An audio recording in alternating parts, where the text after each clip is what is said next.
stop bullshitting a kid. My dick got a Michelin star, I'm on par with the best, never took the gig. I'm a super cat from down in the dust, don't bother to touch. I got firm clutch on a grip in a box, I might ghost ride the tank, take a ride in the bank. Got the son of Rick Rubin, Russia, full thrust, don't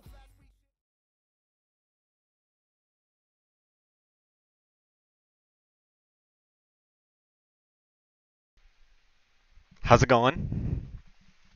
We got a new camera here. So yeah, new camera's going, so you can see me a little more clearly now.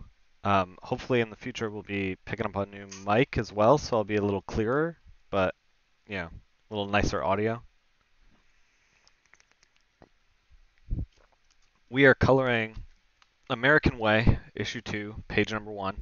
I was going to pick a kind of an exciting page, but sometimes when you color, you don't get the excitement, you know?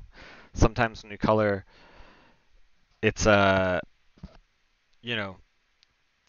stuff that makes the other stuff so exciting is kind of a little more bland. And this page is critical to the story, and it's exciting in its own right. Through the dialogue and through the tense atmosphere of the courtroom. And, Powers is a lot like this too, where the talking heads pages kind of like glue everything together. And, some people like this stuff a little more than others, so, I figured let's do it.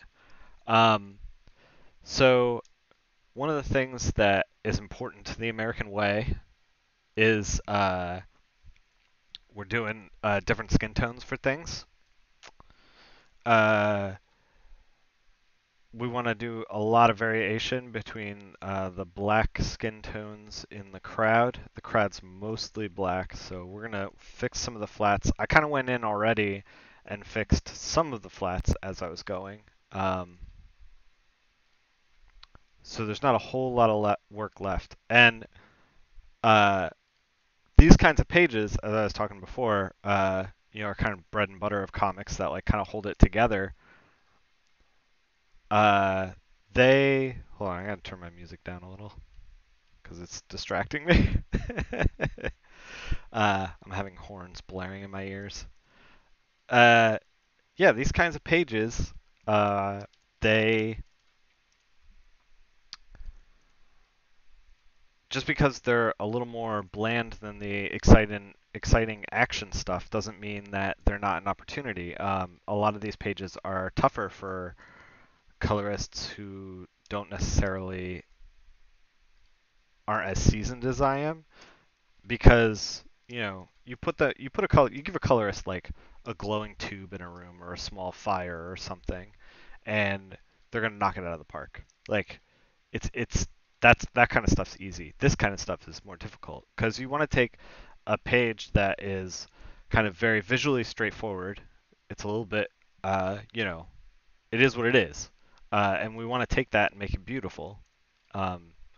Just because it's a little bit boring in the black and whites doesn't mean that we don't have to punch it up, That like we're off the hook for coloring something in an interesting way. So we're gonna do that.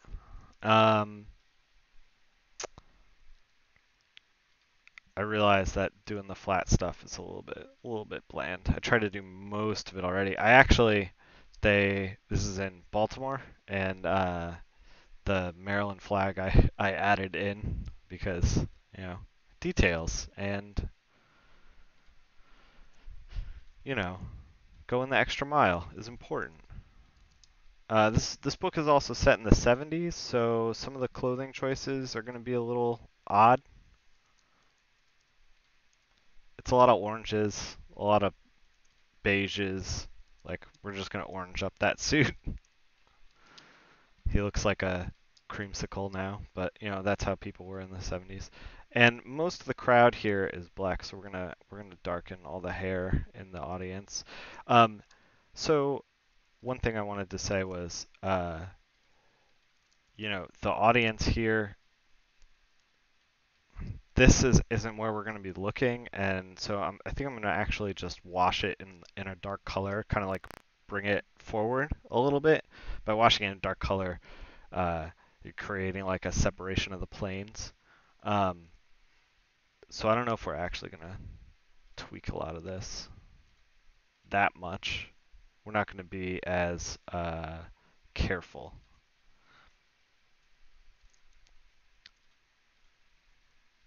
So once I start wrapping my mind around this and getting into like doing the shadows and everything, we can start talking about like hiring colorists and what you should be paying them and what they deserve to be paid. Because a lot of people don't know how to price this stuff out, and even a lot of new colorists don't know how to don't know what to ask for. You know, you ask somebody who wants to break in like what their page rate is, and they just they sit there with a blank face because they don't realize what their time is worth and what their skill is worth and that kind of thing. And we're going to get into that and talk about how what kind of rates I was getting when I started. And what kind of rates I think you should be getting if you're starting to color. And we're also going to get into like how to hire a colorist for a project. Say you got something coming down the line, you're self-publishing or you're putting together a pitch and you want a colorist on board and you're trying to get it off the ground. Like how do you make that happen? We're going to get into all that stuff.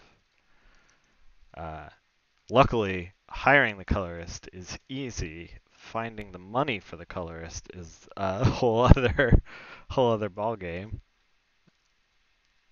And this guy's in Dress Blues. If you read the first issue, this is the guy that gets saved at the very end, and this is the trial that surrounds the actions of the first issue. And the whole book isn't a trial; it's just like the first scene. Um, we're gonna. Okay, so my plan is for this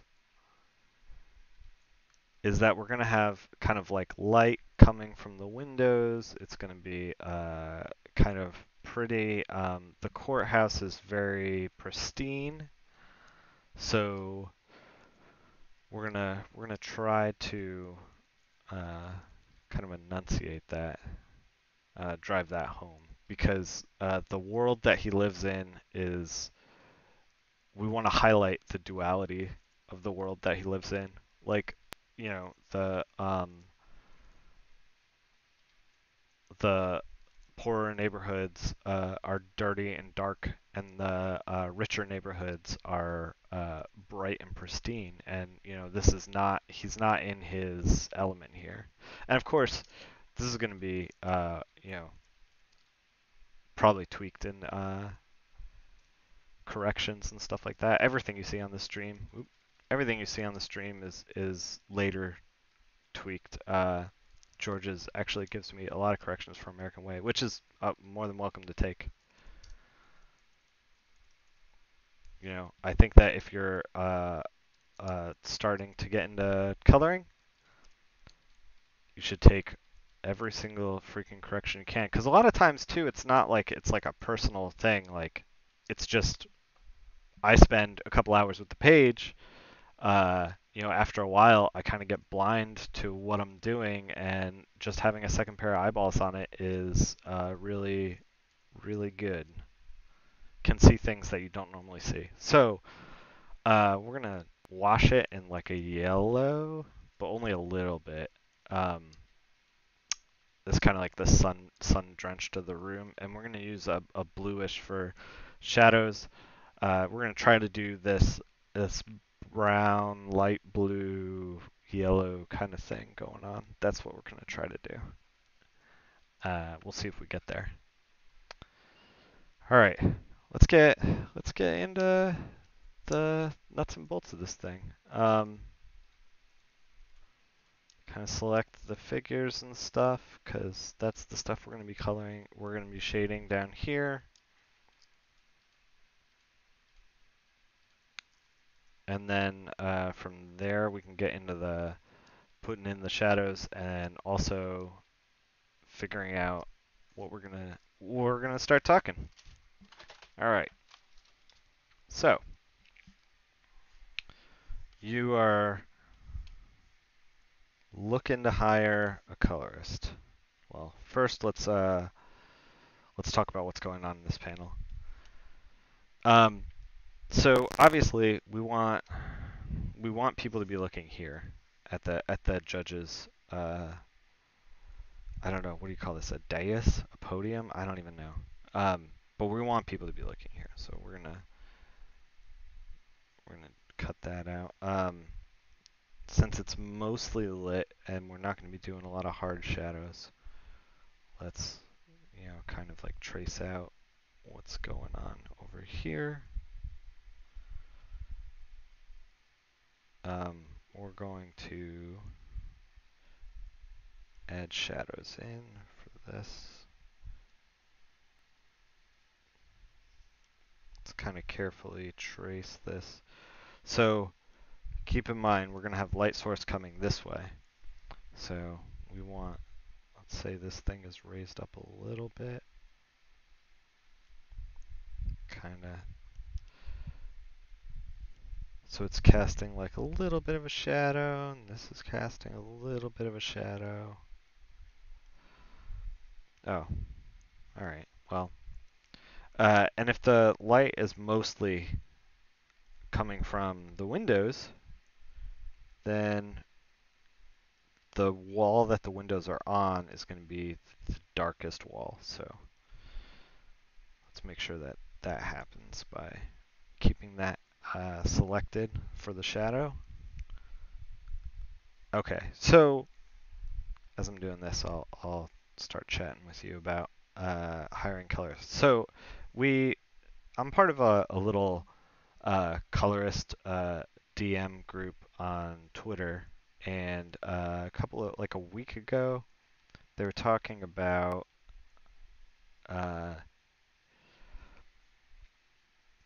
page rates and what they get paid, and what the minimum they should be paid is, and older guys were like, I wouldn't take anything less than this, and younger people were like, I only make this, and I feel like I don't have any recourse to ask for more or whatever because they're new to the industry, and a trend that I've noticed is that the bottom rate is getting smaller and smaller and smaller to the point where it's and this is why I feel like this is important and we should talk about this, is because the bottom rate is getting so small that it's going to start to push people out of coloring. It's going to push artists out of doing this. Nobody's going to want to get started if it's not financially viable. Eventually they're going to, they might try it for a year, but then they're going to be like, oh, well, this doesn't actually work. I'm not actually growing, it's not financially viable. I'm going to hit a year, like this whole year. Why would I keep doing this kind of thing? And that's going to hurt the industry because you're gonna end up with talent that potential talent that doesn't come to fruition, and you're going to end up with uh, a stagnation in the talent available for colorists in 10 years. And I'm worried that that's what's going to happen, is that in 10 years it's going to be the same like top, you know, 15 colorists that are the same top 15 colorists now with like maybe one or two more, when it could be, this whole field of colorists who are all extremely talented, because the tech is getting easier and easier to acquire, and the knowledge is getting, like, I'm teaching it right now, I'm streaming it, uh, and that is happening more and more often. You can go on YouTube and type in like how to color comics, and you have like more info than when I started coloring comics in 2002, which is awesome. Like, I want uh, a diverse field. I want to be pushed. I want to be challenged. I want every colorist watching this to like kick my ass someday, so that I can in turn kick their ass eventually. You know, uh, I don't want to get stagnant. Um, I want to think about things differently.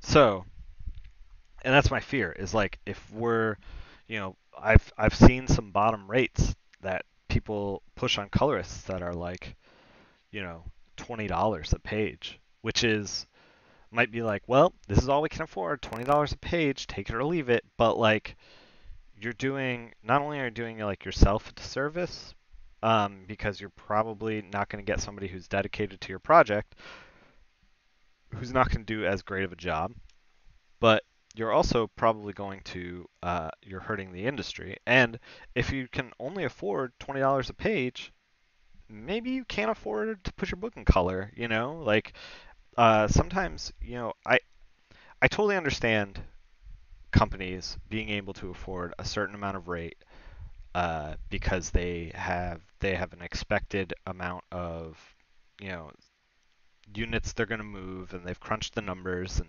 they've gone, okay, well, our printing costs cost this, we're going to move 3,000 copies, and so that breaks down to like this is the pool of money that we can pay the creative team after we recoup expenses and make a little profit. Like, I get that, but if you look at that and you're like, okay, well, we only have $20 to pay the colorist. Maybe you should put your book out in black and white. And I'm sorry if that sounds harsh, but like, that's a reality. Uh, the colorist deserves to be paid just like anybody else on the team. And furthermore, and we're going to get into this, but the colorist actually usually doesn't retain any intellectual rights to the projects they work on. So they're like gun for hire, like they don't have to take any book that they don't want to, and they don't have to, uh, and if it's like not financially viable for them, that's like their only, the only thing they're looking at really a lot of the times is like they don't get a piece of the intellectual property. They don't care if it, like obviously I'm generalizing. Like I care if my books do well, obviously. Um, and I've actually been more attached to if a book does well lately than I've been in through a lot of my career, especially in the last like 3 years. Uh, but if a book does well, if a book doesn't do well, it's no skin off my nose. Like I get paid a rate and then I'm done. You know, um, if they make a movie, if the book does really well and then they make a movie, like I don't actually see any of that. Uh, except if I own a piece of the intellectual property, which most companies don't do. Like if they make an American Way movie, uh, that's I'm not going to see any of that. I might see a little bit in royalties, but that's about it. And that paycheck would be far smaller than everybody else's paycheck from getting the movie. So basically, my interest in doing this as a job is to be paid at the end of the day. Um, so what should a colorist be paid? Well, if you assume that the flats are going to cost $15 and they're going to pay 20% on their page rate to taxes, minimum wage breaks down to about $35 a page. $35 a page, assuming they're going to do a book in 5 days, um, is about $35 a page. And like a regular minimum wage is $7.50 and 40 hours a week or whatever. But the thing is, if they take more time to work on the book than more than 40 hours, then the rate has to go up to compensate for the hourly work kind of thing. But we're just approximating things. It's real rough math, but yeah, it's going to be around $35 a page. And I mean, we can talk about how minimum wage needs to increase and how you know people end up working 3 or 4 jobs to make ends meet and blah blah blah blah blah. But we're not gonna have a debate about minimum wage. What we're gonna talk about is how, okay, you hire a colorist and you say, well, I saw on Nick Filardi's stream that minimum wage for colorists, 750 an hour, book a week, is $35. So that's what I'm bringing to the table. $35 a page. Well,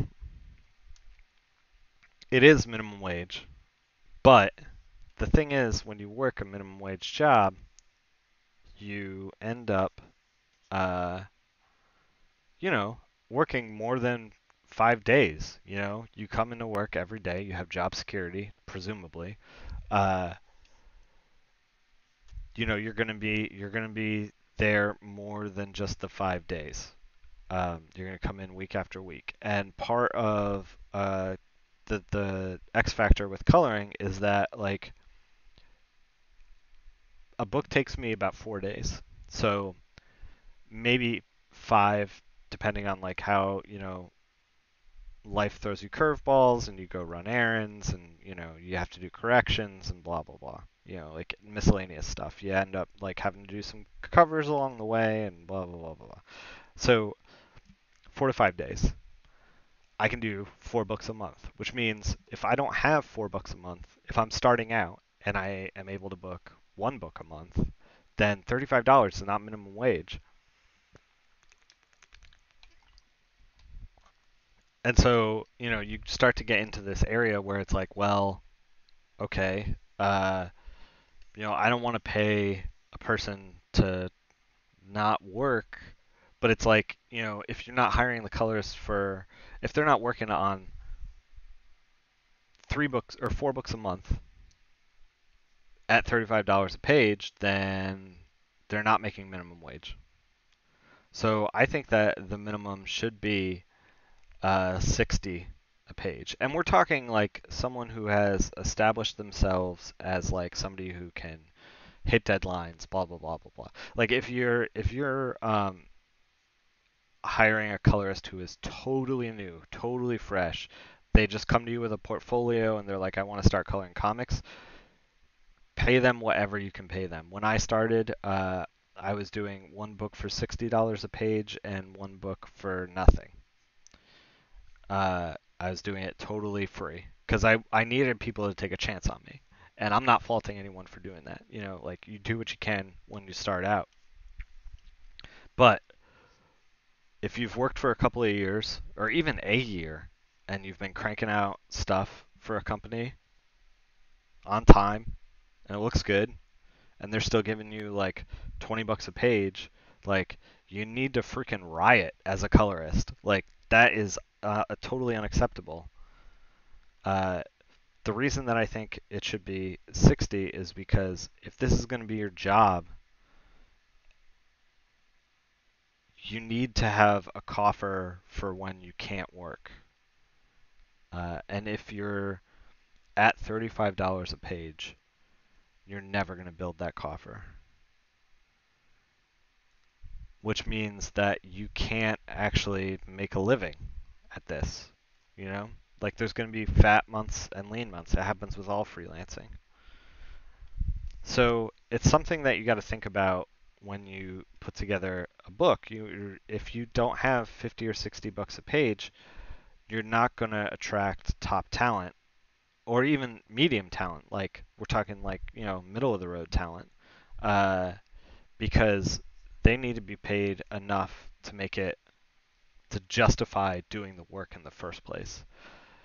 And so if you go in and you're like, well, I got 20 bucks, you're going to end up with whatever you end up with. It's going to be the wild, wild west. And the thing is, too, is like, I see a lot of younger colorists getting hired for something like this, and then they get, I know I was talking about notes earlier, but they get like noted to death because the person who hired them is like, well, I'm paying you for this, and this doesn't look good. And you're like, well, you hired me for $20 a page, and I'm new, and I'm learning as I go, and like that's what you bought essentially, with $20 a page. So it's tough to know when to push back, and it's tough to know what books to take. And obviously, if they give you a piece of the intellectual property, that changes things, and you got to like kind of evaluate how what jobs you take case by case as a colorist. It also depends on like how busy you are. I'm always willing to take a lower rate if I'm not as busy, if I'm not as booked.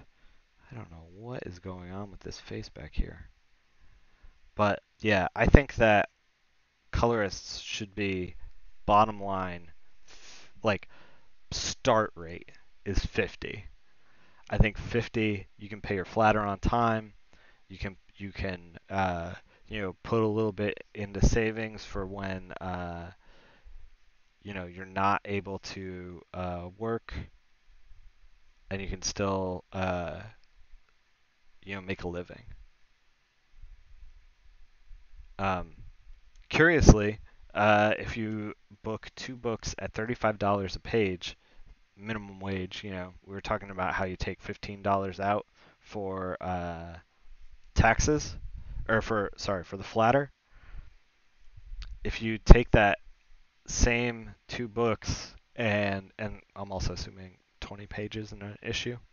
Uh, if you take those same two books and you decide to flat it yourself, which essentially creates a whole another week of work for you. I mean, if you have the ability to do that, uh, you actually don't end up saving anything. You lose, or you make $60 over the course of the month. Like if you flat it yourself, like it breaks down to about even, which is really weird because then you start thinking about like the flatters making practically as much as you are, which is like, with far less of a headache. They're doing a way easier, less technical, less creative job, and they're making just as much as you are. So, I don't know. I I wish that it wasn't a race to the bottom. It didn't used to be like that. When I started, it was like Marvel and DC kind of like dictated the hey fish. Uh, Marvel and DC kind of dictated the high rates, and then other companies would try to match that as best they can. And now it seems like, um, you know, many people are looking to race to the bottom. Not everybody, and obviously, like Marvel and DC still pay really well, but I just see a lot of people being taken advantage of who don't realize that, like, they don't figure out the taxes, then they get into tax problems. They don't, that kind of thing. Oh yeah, I mean, so many things cause problems. It's a tough industry, and it's a tough way to live. Like I spent the first, like 7, 8 years basically being like, well, I have work for right now, but like, in like 4 months, like I don't know what's gonna happen, and I might have to work at McDonald's. Like that was my mentality. Is like at any moment I could start working for McDonald's. Um, and it's like a tough way to live. It like gets inside you. Uh, which is why it breaks my heart when I see like people trying to make it the same way I was trying to make it, and they're getting paid half of what I was making, and I'm like, you're gonna push these people out. Like I want you know these people to stick around, and I want these people to cultivate and find their voice, but they're not going to if they get good and they're still making that rate. They're gonna take their skill elsewhere. Yeah, I mean, it wasn't easy, and comics are kind of the other aspect of it. If you want to talk about how comics are like such a mental game, is that on top of all that, uh, like whether while you're like worrying about financials and stuff, and I mean like I've hit a point where I don't really worry about financials anymore, but yeah, you hit a point too where you're like, okay, I put my everything into this book, uh, and the way that solicitation works, it might be like 3 or 4 months before the book actually comes out, and you're maybe 4 months of your time is put into it already, and you're like, I hope this does well, and then it doesn't. Like that's also like on top of like feeling like, oh God, I might not work in 6 months. uh, that's also a mind fuck. Like, and then you go to cons and you're like sit at this table and no one comes to the table and you're just like, oh my god, what have I done with my life? Yeah, I mean, and there's a lot of stuff. A lot of the colorists that I talk to, not a lot of them, but some of them work day jobs and things like that. And when you do that, when you work a day job, it gives you more leverage because then you don't have to take every single project that you get. When I started working, I was 20 something, and I didn't realize all these things. I didn't realize about the taxes. I didn't realize about like the scope of what was going on, and like what my time was worth or like what I should be charging and these kinds of things. And not to say that, when you take a chance on somebody, that first year, um, the two books that I was working on, the one that was paying 60 and the one that was paying nothing, uh, totally justified because I didn't have a credit to my name. They're taking a risk on me. I'll take whatever I can get. But like as you go on, it's like it's tougher and tougher. I don't know. So it's like colorists especially, you gotta juggle doing 4 to 5 books a month. Well, I do. I don't know. Like every colorist is different. Some do two a month. Some do 14 a month. Uh, but I've learned that like my sweet spot is five, and if I don't get that fifth book or like one month I'm doing 3 books, it's like, well, I'm still working like 3 weeks out of the month, but now my paycheck just like dropped tremendously, you know, by 2/5. So it's like I need, if I, am living in a house that needs, a mortgage payment or the utility bill is higher than normal or like a kid gets sick or whatever like life bullshit throws your way, uh, you need a cushion for that. And if you don't get paid well on the books that you're working on, you can never build that cushion and you're like shit out of luck. I don't know. I don't want to get too into it because it's, I feel like I've made my point. And I don't want to live in that headspace where it's like constant panic. But so much of comics is constant panic. Uh, Being on the creative side is rough, and it messes with people in like weird ways. It's why I feel like a lot of creators, not a lot of creators, but some creators get uh, grumpy as they get older, or uh, end up being a little negative. Uh, I think that does them a disservice though because the negativity seeps into the work, and then it's like, well, are you not getting work because you know you're like panicked about this stuff, or you're not getting work because like this stuff is coloring people's perception of you, like that kind of thing. So it's like you want to stay optimistic while you're battling all these things. It's a tough route. Oh, we skipped a panel. Look at that. So yeah, I think minimum wage colorists should be $60 a page and 50 to 60, uh, and then from there it should expand. And I think that any colorist who has proven themselves to any company that they can turn around stuff on time and does good work should receive that amount of money. Period. Hello and good luck. You know, because otherwise they can't make a living. And the company is doing them a disservice by stringing them along with lower rates because you're like actively fucking the person that just you're hiring. I don't know. It's like why would you want to do that?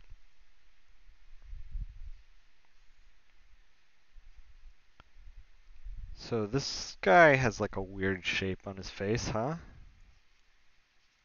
We're gonna try to decode this. I think this is shadow, but then it's like the nose should have shadow underneath it, but then they just kind of didn't do that. Um, let's figure this out. I think, like, okay. So, like, this looks like, is this side the shadow? Shit.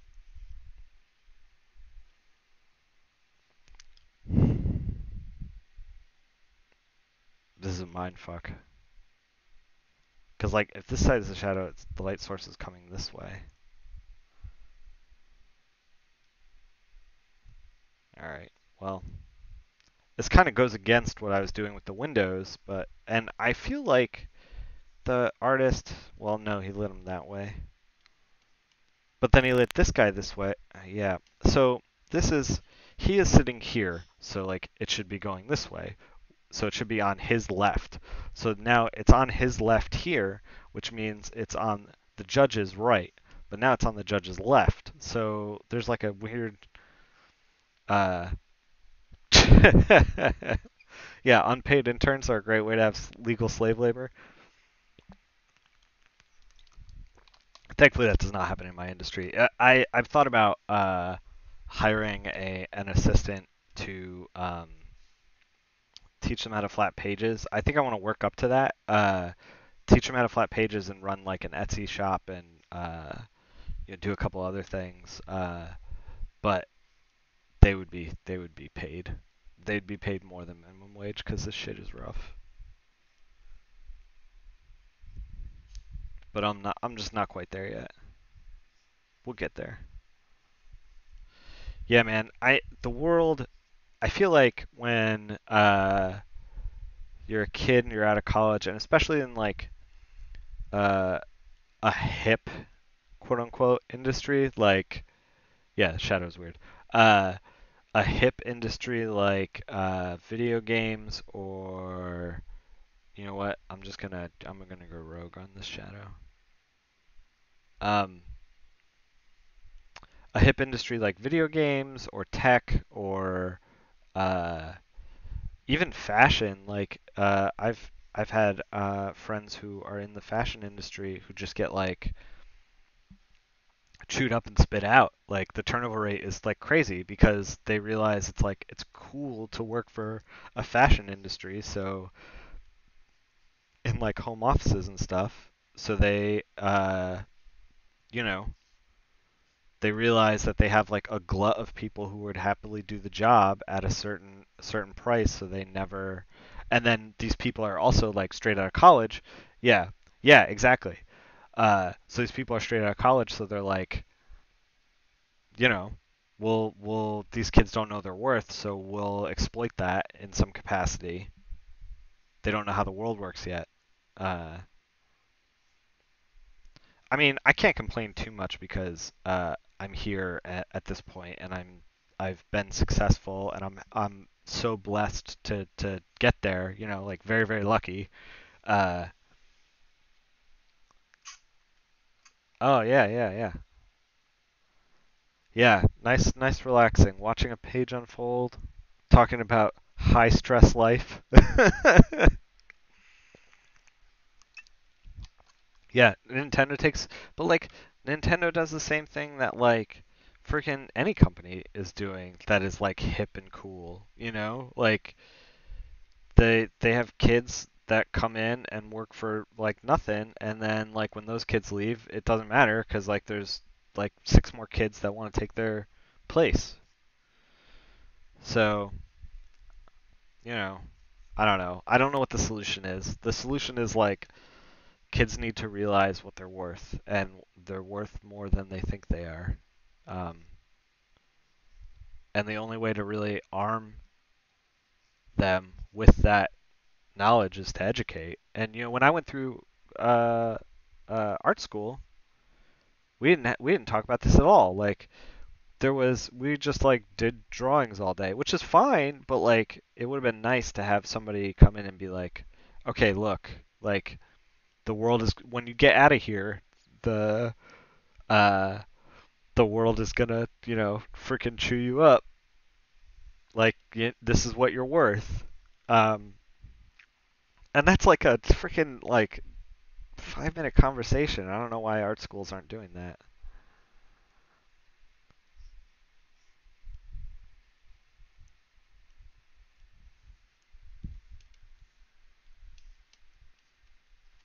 All right. So we've gotten to a place where like most of this is selected. We're going to deselect the window, obviously. Okay. So we're going to drop in the shadows. And we're going to do a light shadow because uh, when you start to get into contrast, so like this is a really heavy shadow right now. What you're looking at right now is like, why is this courtroom so dark?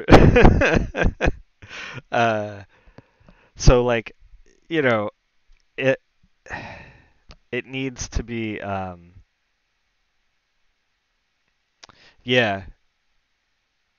Yeah, I just, I see a lot of people taken advantage of within the industry and it's not right. Um but yeah, so uh but this is the thing. It's a courtroom.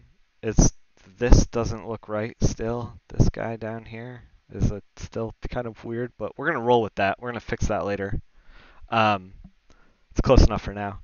Uh so we're gonna try to bring the contrast down because oh, thank you for the follow. Nerd named CJ. Sorry, almost got there. We're gonna bring the opacity down because, uh, and this is another coloring trick is that when I was saying before, like you color somebody in a fire or like next to a glowing tube or something like that.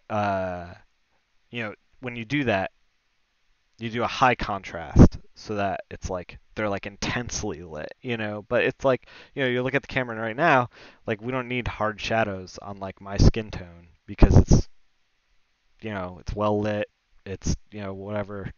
So we're in that same kind of boat. So we're going to do um a kind of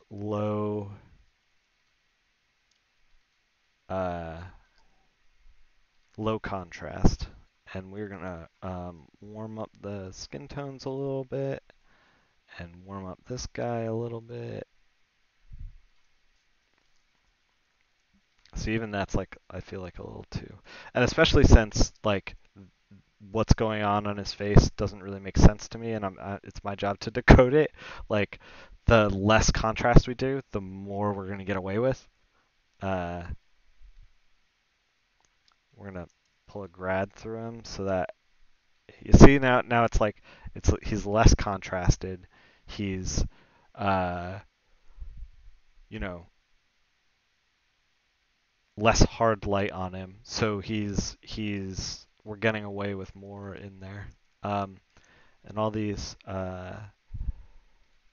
darker skinned folks also need to get warmed up just a little bit. So we're going to select the shadows for all of these people and use a dark red. Just wash it like 20%, maybe 30. Yeah, perfect. All right. So when you look at the page, and we're gonna wash. Actually, let's wash the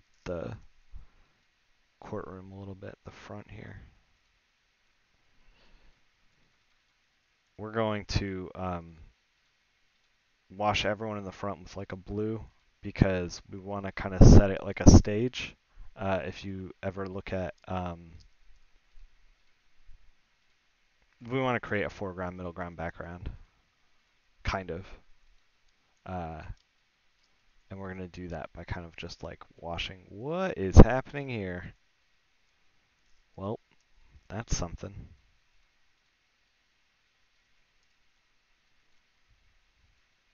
All right.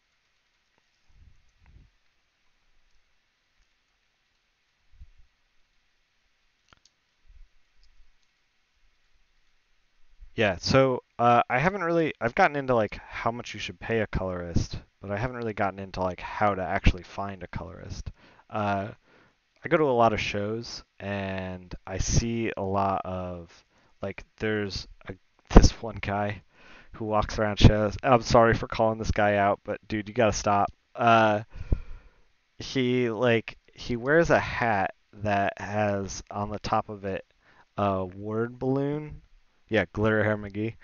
He's got a word balloon attached to the top of his hat that says it's like a yeah, a word balloon that says writer seeking artist. And that is not how you want to hire people.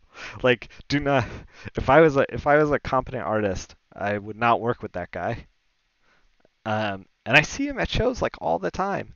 Yes, we're simultaneously cooling this down and actually pushing it forward a little bit, and we're gonna push this back by decreasing the swoop. Sorry about that. Uh, by lightening it up a little bit as well. We're gonna warm up that.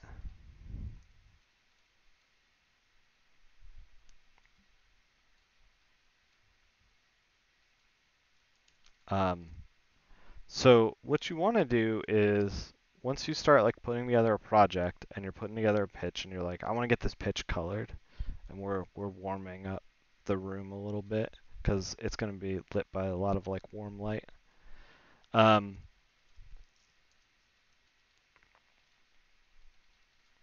you want to get your pitch colored. You want to start pushing it around. When you're looking, you got your $50 a page. You're ready to hire a colorist on it. Um, what you want to do is a lot of colorists don't go to shows, and I think that's to their detriment. I think most colorists should go to shows. Uh, but they're all over Twitter, and if you tweet out, you know, hey, I'm working on a pitch, this is the artist. The thing is, you got to include critical information, and if you need to make like a photo of like the specifics and then attach the photo because you can't fit it into 140 characters, totally fine. Um, the critical information is the page rate, the artist, the time frame, and what you're going to be doing with it afterwards. Like who you're going to be pitching it to. Because potentially the colors could help you out with that, and that might affect who you decide to hire. And then like if you're looking to have the colors do like a pitch page, you might put that in there. And if you're a sample page so that like get an idea of like what they're like, or if you have multiple colorists trying out for the job.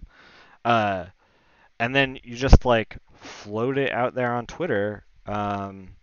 That's a good way to do it, and it's also a good way to get in touch with colorists that you like, because a lot of colorists, myself included, will, even though like I'm booked and I also am not super interested in working on pitches and stuff like that, like it's kind of those days are more behind me, um, or like Kickstarters and things like that.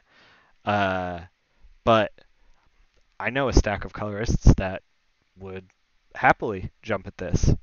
Like I for my entire career, I have like a rolling list of names that are like people that are interested in coloring who are breaking in. Like I'm aware of these people.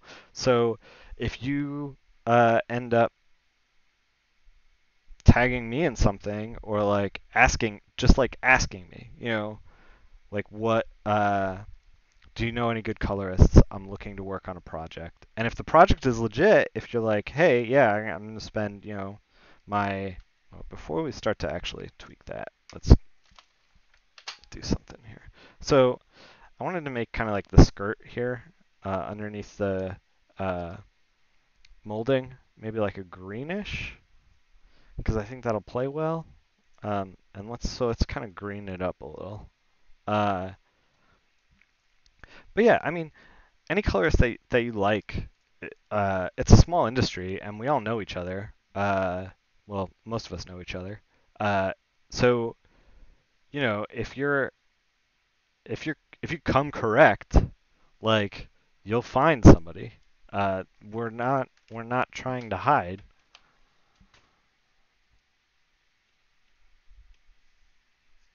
And I think that if you do that, you'll be able to find a colorist very easily. So as long as you like hit those things, and we're gonna lighten up this wall because this is going to be hit by the direct sunlight rather than the indirect sunlight.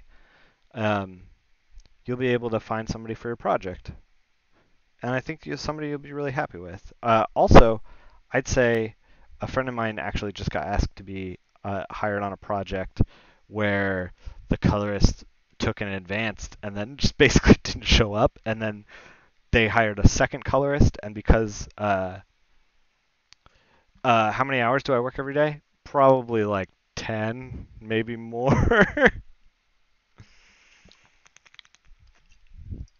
I work a stupid amount, but I also a lot of this is stuff that I really care about. So I want to put those hours in. And this is what I was talking about with the minimum wage thing is like it's only minimum wage when you do a book in 40 hours. Yeah, they stole that money. Yeah. We're going to get to that in a second. So, it's only minimum wage if you work 40 hours in a week, but if you dedicate, 60 hours to the book, you're like making far less, which is kind of normal. The things that influence how many hours I work on the book are largely based on the content of the book, whether it's artist or um, and then like actual content. Like this page in particular is not like super crazy content wise, but like uh, the page after this is like a crowd of people basically for 3 pages. And oh yeah, I enjoy all of it. I love this job. Um, I wouldn't do anything else.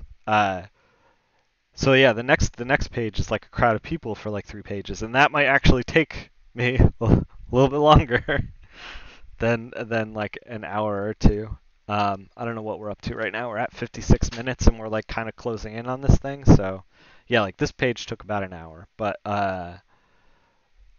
it's probably when all is said and done, it's going to be like we've done all the broad strokes in an hour, and then I'm going to like noodle on this thing for way too long. Uh,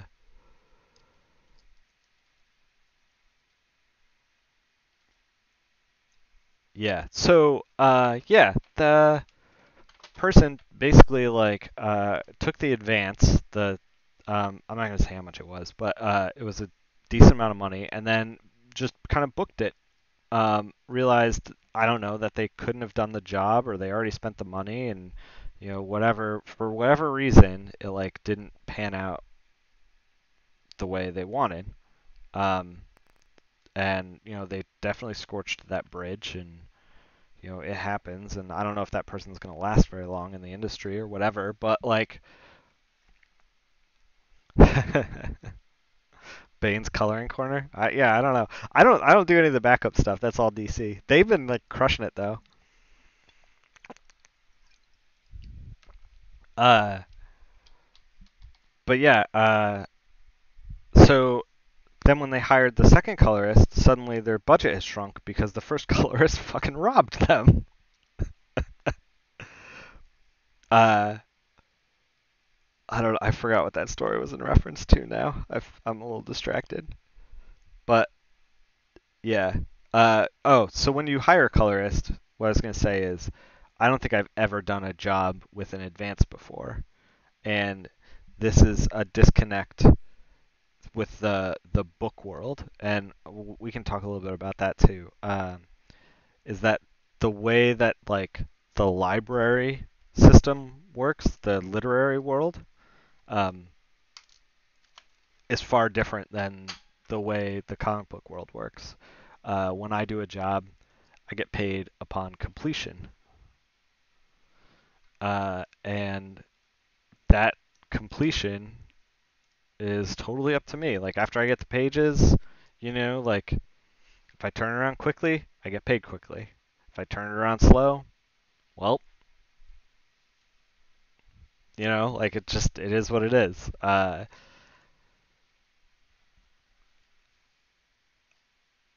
Sorry, I'm thinking about this now. So we want to do a kind of we're going to actually make this solid wood to kind of frame him, like a darker wood color to kind of frame the judge a little better.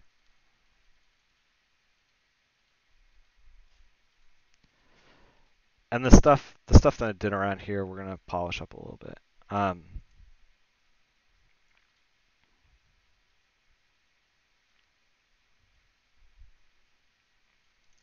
Kind of create a nice contrast. So you look right here.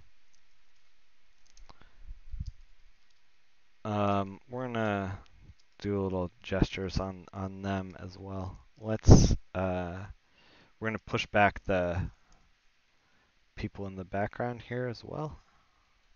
So let's do that first. So yeah, because when you work on a project and you hire somebody, especially somebody who's like untested, um, don't give them money up front. Like if someone's untested and if you don't know if they're gonna show up, like you know what's gonna make them show up? The paycheck. Uh, so my advice is to not give them money up front, but to pay them promptly after they turn the work around. A lot of the choices that I've made as far as like getting work, I've taken books that aren't as necessarily exciting, but pay really quickly.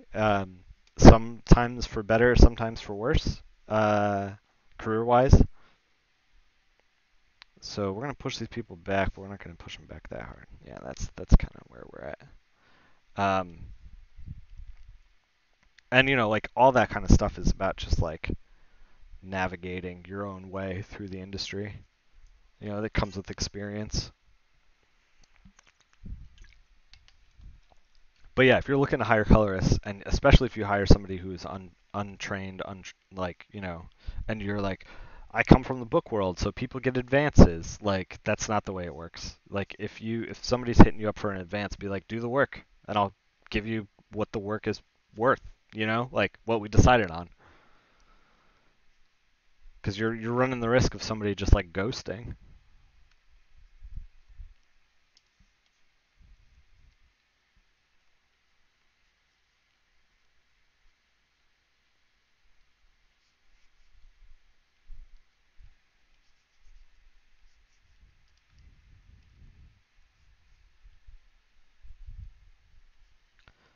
Yeah, and you do not want somebody ghosting with your money because then it makes hiring the next colorist even more difficult when you finally get around to somebody that you want to work with.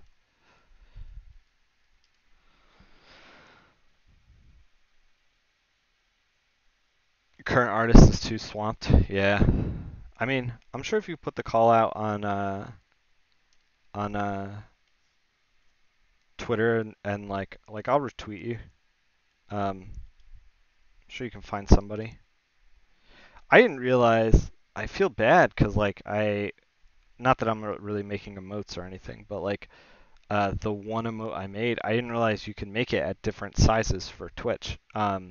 That like I thought you just make one and they scale it for you kind of thing, but it turns out you can just tweak it at all three size levels.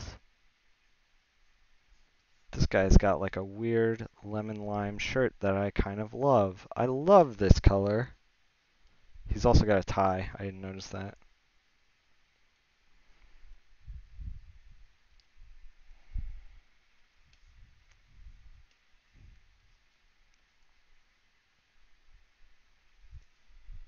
Um, but yeah,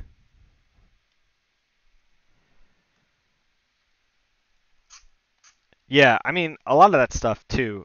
I'm talking about like, hey, I'm trying to break into comics and I'm putting together a pitch page. Uh, you just said that. I'm only repeating it for the VOD, but working as a book author, you don't get to decide who colors and designs your book covers. Yeah, a lot of that stuff is taken by an editor, and I've gotten as a colorist. Uh, I've gotten jobs through editors, and then I've gotten jobs through artists, and I find that the most reliable, the way to get consistent work, uh, is to get jobs through artists as a colorist.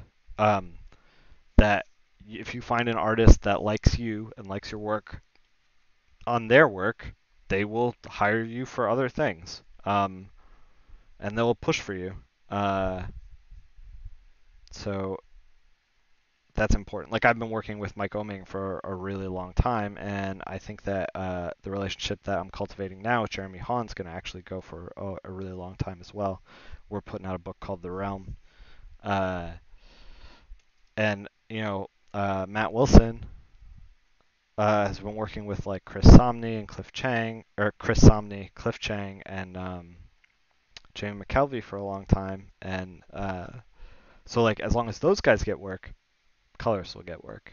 Um, but I've been hired on projects where you know there's no right way to pitch stuff. There's no like correct way to do comics. You know, I've been hired onto projects where the pitch was just a written pitch and it got picked up, and then they found the editorial and the writer found the artist, and then editorial and the writer decided on a colorist. Like I've done sample pages, you know, I've been hired in every single freaking way that is possible by writers, by artists, by editors. I've had a letterer suggest me for a job once. It just, whatever works. Um, and I think there's definitely techniques to. So we're gonna do like some kind of like. This guy is like making me scratch my head, but we're gonna try to like kind of split the difference and kind of do like some rim light shadow kind of thing on him. So it looks like maybe this is like bounce shadow, like from the color of his collar, and then like kind of like rim light it over here. See, it kind of works now a little bit.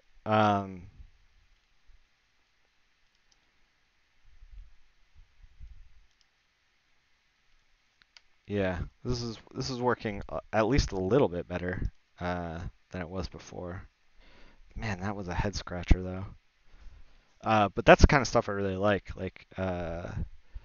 trying to figure out like where my head is at, like trying to decode.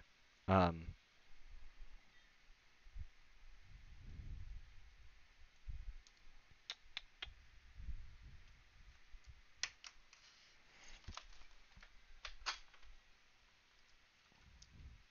that's the kind of stuff that makes the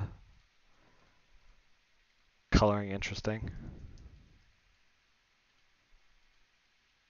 When you get to make nice choices.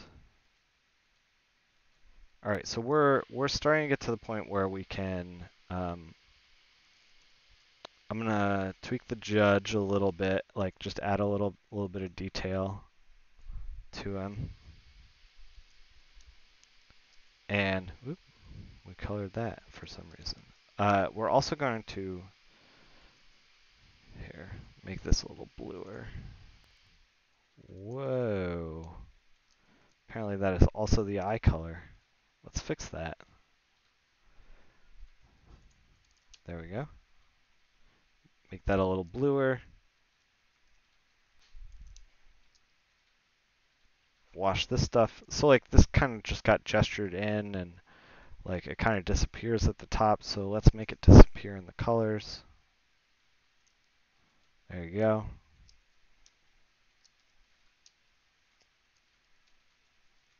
Let's add a little shine to the gavel. Yeah, we're basically just doing a little bit of a little bit of polishing up, and we're gonna tweak the courthouse, and then we're gonna do something a little dramatic.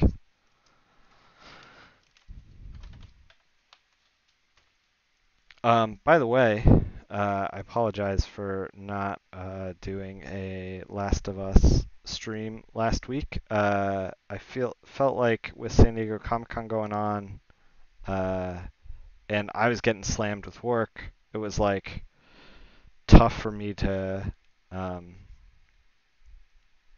take some time off, and I didn't want to try to fight above the noise of San Diego Comic Con, so we did not do a Last of Us stream last week. But we are going to do one this week for sure. Because Wednesday, tomorrow, is when most of my stuff is going to be due for this week. And I'm hoping to do a nice long Last of Us stream this coming weekend. Really put some time into it because I think it's like a 20-hour game, 23-hour game, and I don't want to play it for like what, 3 or 4 months. Bottle over brick always. It's the shattering sounds like so much more satisfying.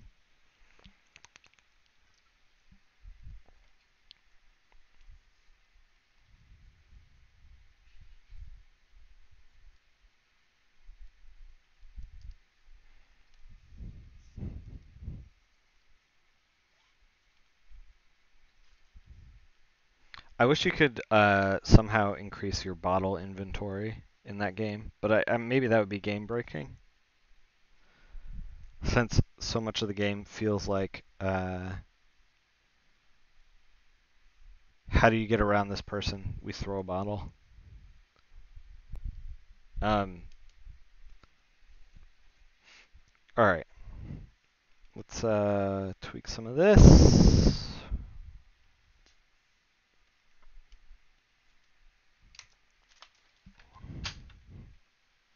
I don't know what's going on here, but we're gonna fix it.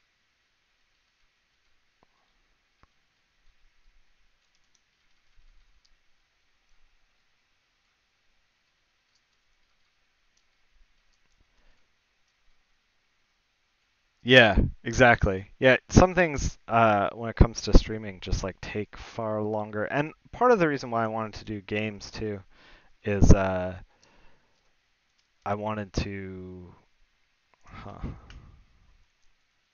uh, carve a time and a day out to like actually freaking play because I don't normally get a chance to do that. Um, so I was hoping the stream would keep me honest. And already we've gone off the rails.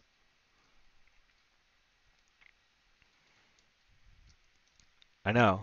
This whole system is out of order. Uh,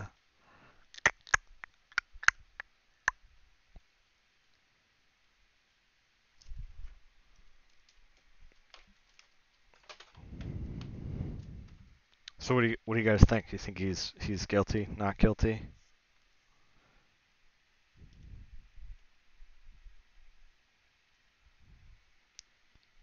White judge, black man, 1970s. I think you can come to your own conclusions.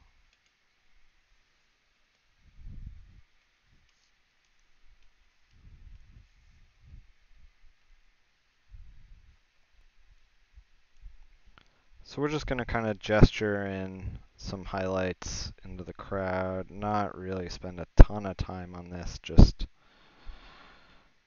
kind of make it look like I was doing something. Because this isn't really where we're going to be looking anyway. And we don't want to put so many highlights and stuff in that we distract from everything else going on. We're going to do, after we finish this, we're going to put some light cascading through the window. And then we're going to try to mess with some sliders, kind of warm up the home page, hopefully in a way that doesn't drown out what we've already done.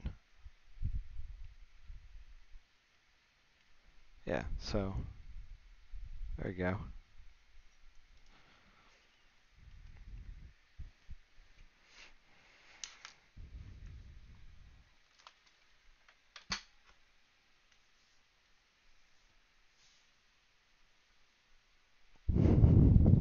Yeah, call your local comic shop. Tell them to put it in the pull list.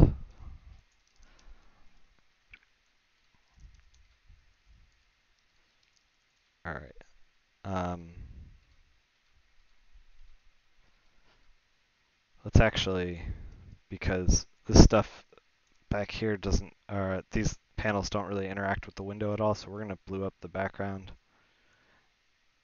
uh, like it is up here, so that at least there's some color down and it looks interesting.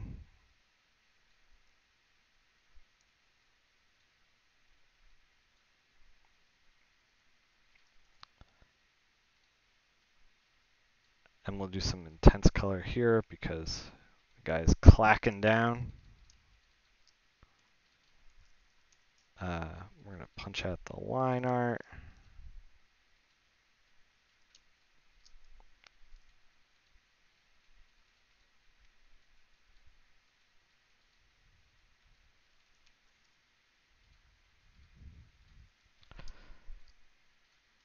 Yeah, so this is American Way.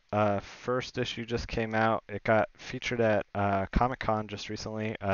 DC did a panel with John Ridley, who's the writer. He's also an Academy Award winner. It's not every day I get to work with an Academy Award winner. The scripts are very, very good.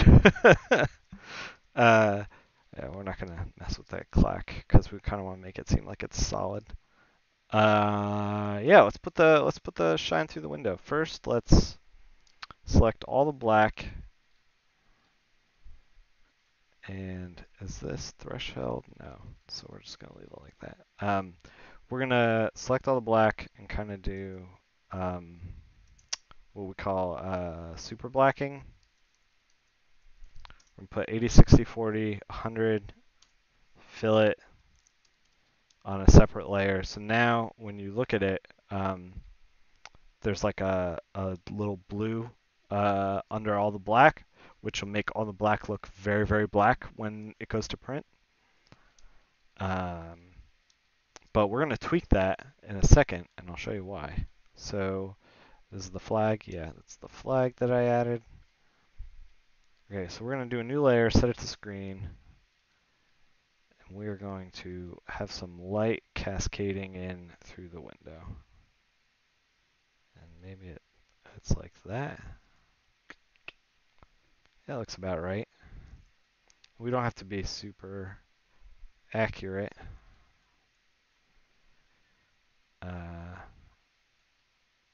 Set it to screen, set it to like an orange. So that's a little dramatic. We're going to push it back just a little bit. And we're also going to feather the selection a little bit to make it kind of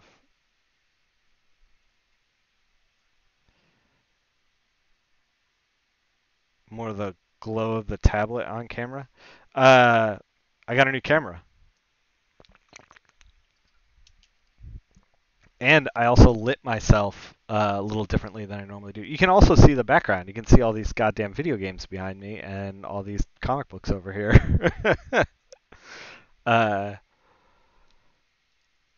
Yeah, so I'm excited about that. Yeah, thanks.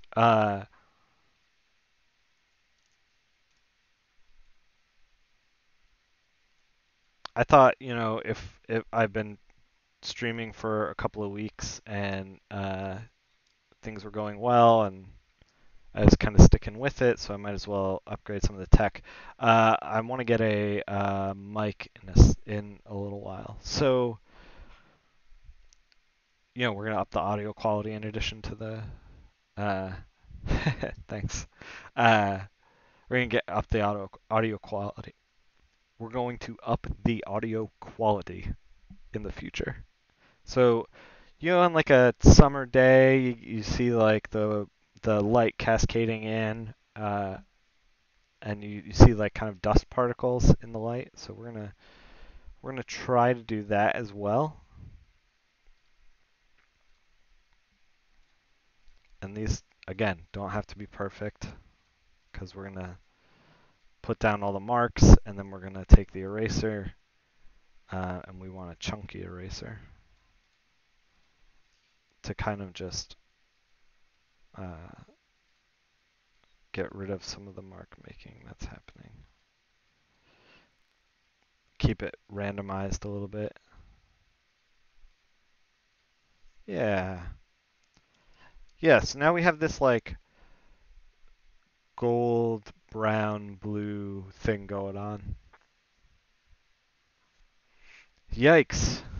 I don't know what that is. That 200 euros? I don't know what that translates to in dollars, but that sounds like a lot of euros. I'm not going to spend that much on a new mic. I'm going to do one half step up.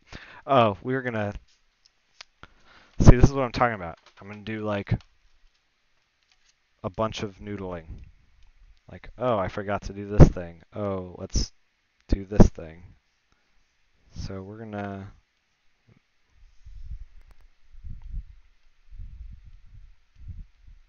kind of tweak this stuff so that it looks a little more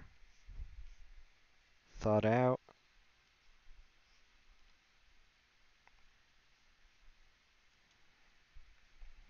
And less choppy. Let's put like a little bounce light on it.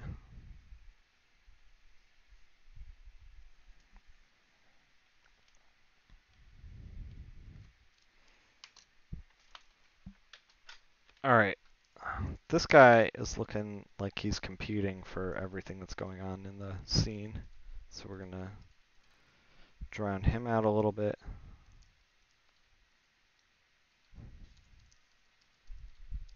Yeah, that's fine.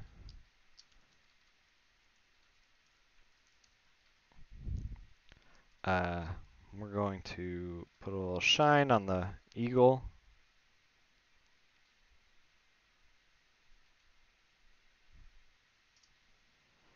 All right, so as you can probably tell, like the blue that's like underneath the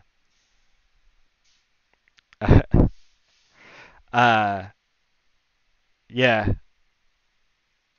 So the blue that's under the eagle from the super black, the layer that we did here, that I'm turning off and on, is blue, so it doesn't go with the warm light. So we're going to do a mix of 80-60-40, that's actually 40-80-60. And the reason I don't just make the whole thing 80-40-60 is because it actually looks a little bit red, and if it goes to print, it's going to look like the blacks are going to look a little bit red, which is not what we want. So we're just going to warm up some of the black areas that are affected by the glow. So it's so subtle, but like it is important. I might be driving myself crazy, but we're looking at the blue that's underneath this, and we're going to just warm it up down here. And now we look at it down here, and it's like night and day. Well, maybe not night and day, but I notice it, so somebody else has to notice it.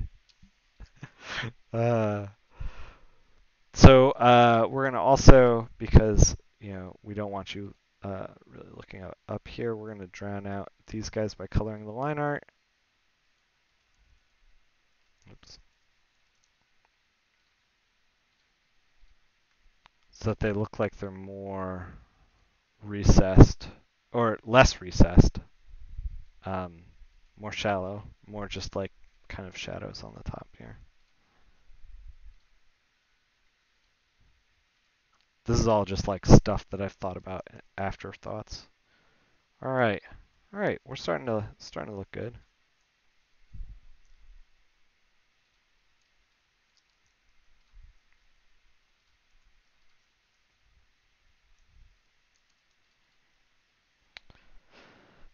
All right, I think this page is close to done. Let's just mess with some color balance a little bit just to see what it would look like. Day and slightly different day? Yeah. Not really night and day, but just day and slightly different day.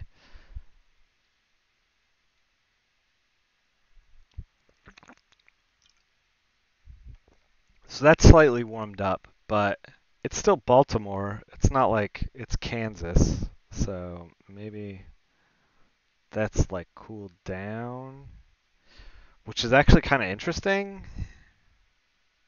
but maybe we don't go that far. Because the cool down makes the everything kind of look a little bluer and makes pops the light coming off of the out of the window. Yeah, I do kind of like that.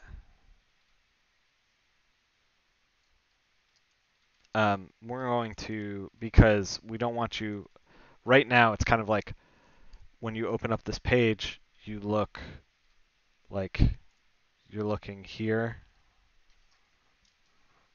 Uh, you're looking here and you're looking here, but I want you here. So we're going to fix that by putting some like hard shines on the desk.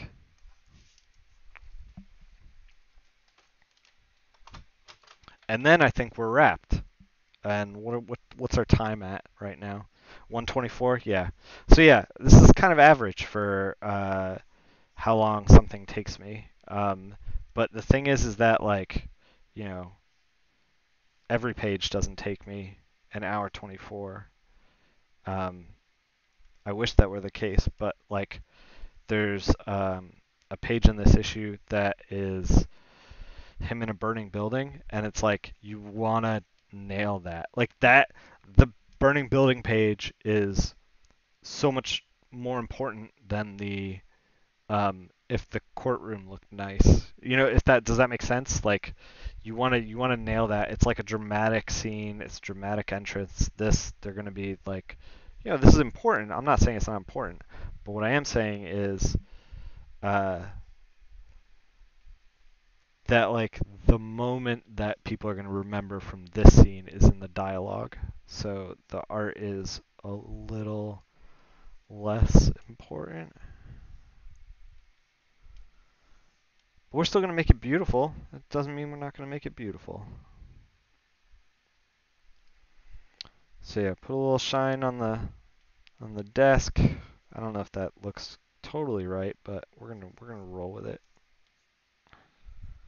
We can tone it down a little.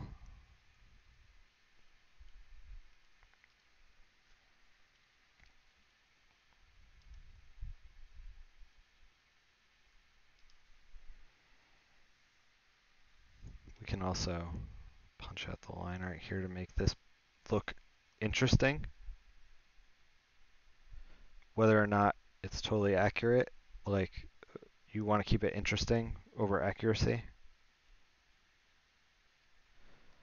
I don't even know, like I was trying to research if this was like an actual courtroom and I could not find anything, so we are just kind of winging it.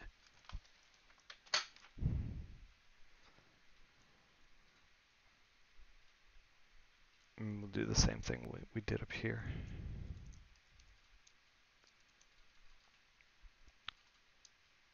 Oh yeah, okay.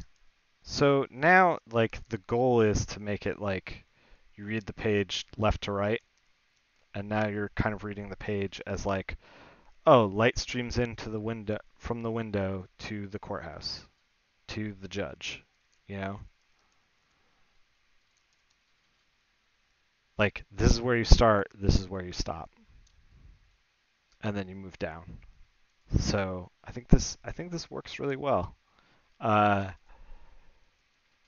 I wonder. My only reservation is I wonder if they are going to request some changes to the color schemes in the back of these.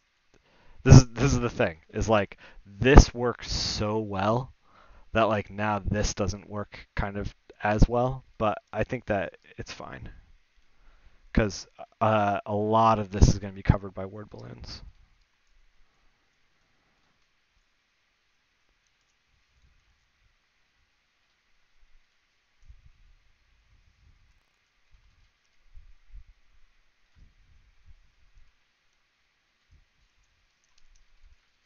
Perfect. Yeah, I think we're done. So let me show you where we started with the flats, and we'll see where we ended up. This is where we ended up. This is where we started. So through like an hour and a half of small changes as we go. Kate's showing up right for the tail end. So yeah, a lot of like small changes as we went ended up at a big change. Um, and there's a lot of different ways, a lot of different decisions that a colorist could have with something like this. Uh, the light through the window, the skirt around the courtroom, it all influences the palette. Um, and there's a lot of different ways that you can take it. And the goal with this page was just, even though it was a more boring page, like as far as content visually, uh, we wanted to make something beautiful and approachable and something that will, if you open it up, you're like, oh, this looks nice. I'm gonna check this out, And so that was the goal, and I think we did a pretty good job. Uh, I might tweak a few things before sending it out to everybody, but I think we did a decent job on it. At any rate, we're gonna be calling the stream for now. My dog is in the background hanging out. He's getting a drink, and now he's laying down. Uh, we're gonna do Last of Us stream tomorrow. It's New Comic Book Day. I don't think I have anything coming out. Maybe I do. I'm trying to look at my calendar. This is probably something I should have been more prepared for. I don't think I do. But at any rate, come by. Tell me what you got for New Comic Book Day. We're going to be doing some Last of Us.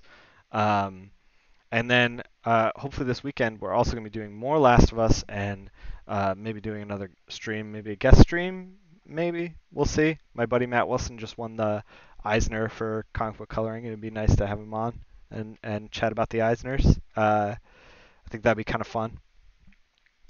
Uh, and until then, follow me on Twitter for posts when I go live, and I will talk to you soon.